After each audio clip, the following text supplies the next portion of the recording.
بقى اللي انتم شايفينه دلوقتي ده تقريبا كده من اعظم الاختراعات اللي صممت على وجه البشريه، لان زي ما انتم شايفين بيقدر ان هو يساعد اي حد عاجز عن المشي او الحركه او ما بيتحركش او لا قدر الله عنده مرض معين.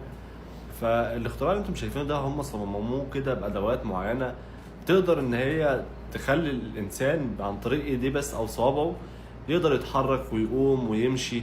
وطبعا مع التطورات والفتره الجايه هيعلموهم ازاي يقدر ينزل سلم ويطلع من سلم، بيبقى لها كورس معين اصلا إن كيفيه استخدام الجهاز او ازاي تقدر انك تستخدمه صح. فبجد التكنولوجيا زي ما فعلا بيكون لها سلبيات كبيره جدا، على قد ما برضه في نفس الوقت ليها ايجابيات حلوه زي ما احنا شايفين كده.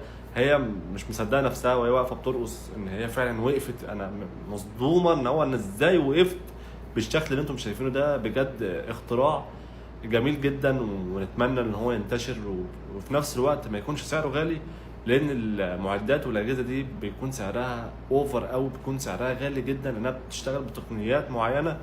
وانا مبسوط ان فعلا التطور بتاعنا بدأ يروح في اتجاه كويس او في حاجه كويسه يفيد البشريه اكتر من ان هو ما يضرش البشريه، لان طبعا كل ما بيكون في تطورات كل ما بيكون دور الانسان بيقل. فحاجه زي كده دي حاجه كويسه جدا، نتمنى ان هو ينتشر في كل الدول العالم. واختراع جميل جدا زي ما انتم شايفين. بصوا هي مبسوطه ازاي، مش مصدقه نفسها وبتبص على نفسها في المرايه تقول ازاي ده حصل. بجد اختراع جميل جدا.